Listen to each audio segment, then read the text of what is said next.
Hello guys! Kumusta? Good afternoon! Ang aking may ipapakita ko sa inyo. Ngayon, dumating na yung aking order na battery. Ay, siya nga pala. Bumili ako ng laptop na second hand para sa anak ko, para sa online schooling niya. Ngayon, ang problema sa laptop ay yung battery. Madali siya malubat at kailangan salpak yung charger niya habang ginagamit. Tapos, bumili ako ng online shopping ako sa isang kilalang online shopping. Ito na siya.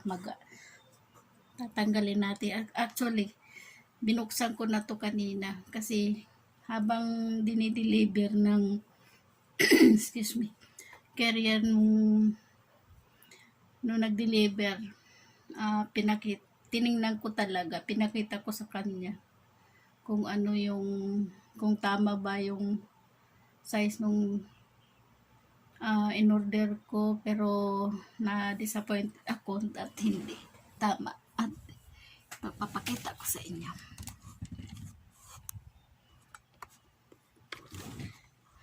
Kita ba? Ito siya guys, kilala nyo naman kung anong kulay itong na to. Ito po siya.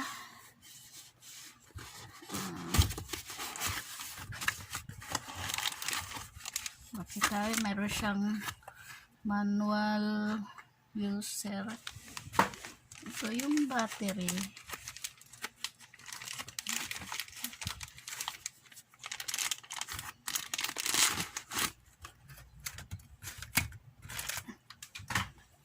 Ito yung ito yung laptop, Ito yung nabili kong laptop para sa anak ko.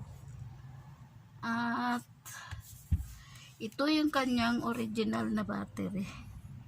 Yan. Kita ba? Yan. Pero yung nabili kong battery iba.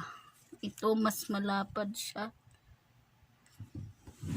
Mas malapad. Pero magkasukat yung kanyang dito. At ito malapad. Alin magkaiba talaga siya. Ito isang lang. Pero magkasukat siya. Ngayon, isasalpak natin siya sa laptop yung bagong battery.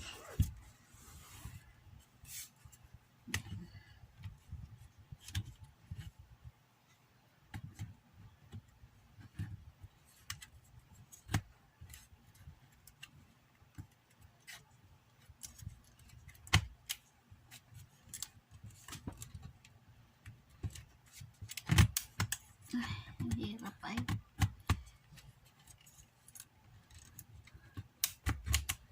Yan guys.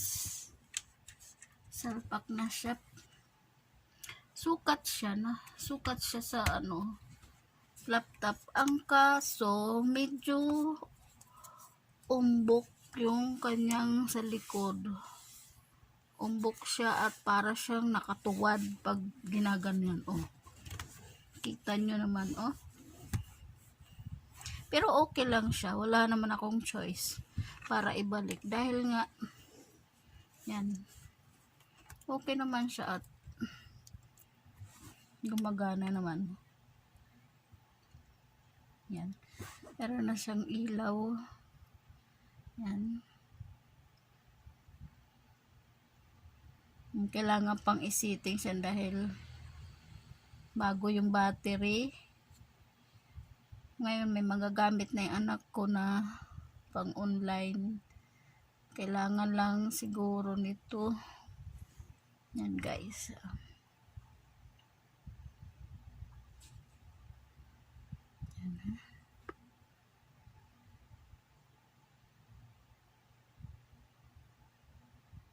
Yan.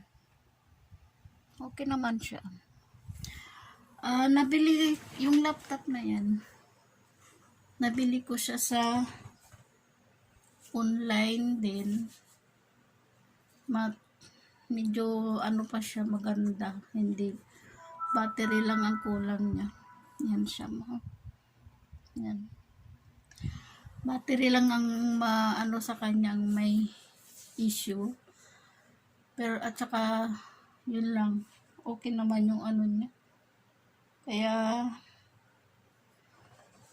binili ko na lang.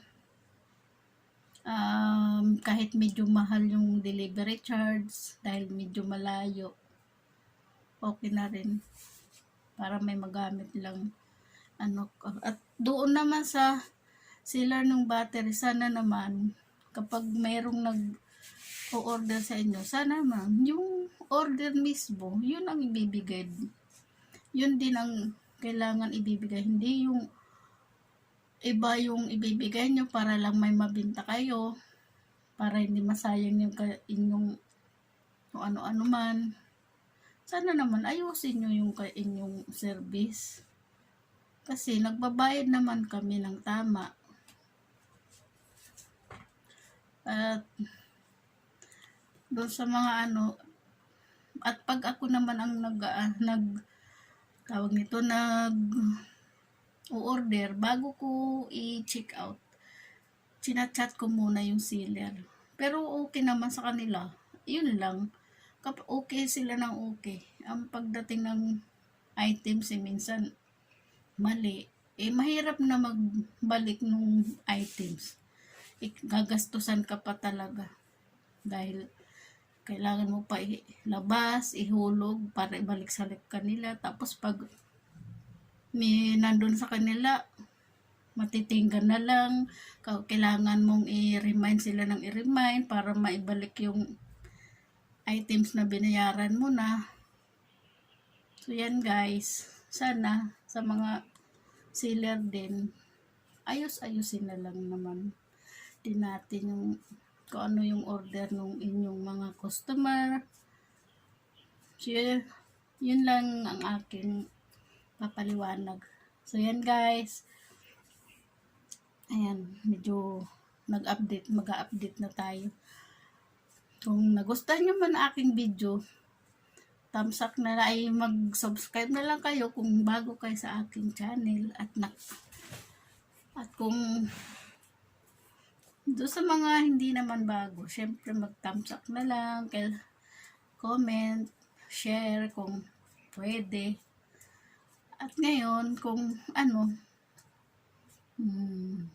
bigyan nyo na lang ako ng mag-subscribe kayo sa aking channel kung inyong nagustuhan yung aking video. Yan, salamat. Medyo utal-utal yung ano ko at nabubulol ako. Okay, bye-bye. Salamat.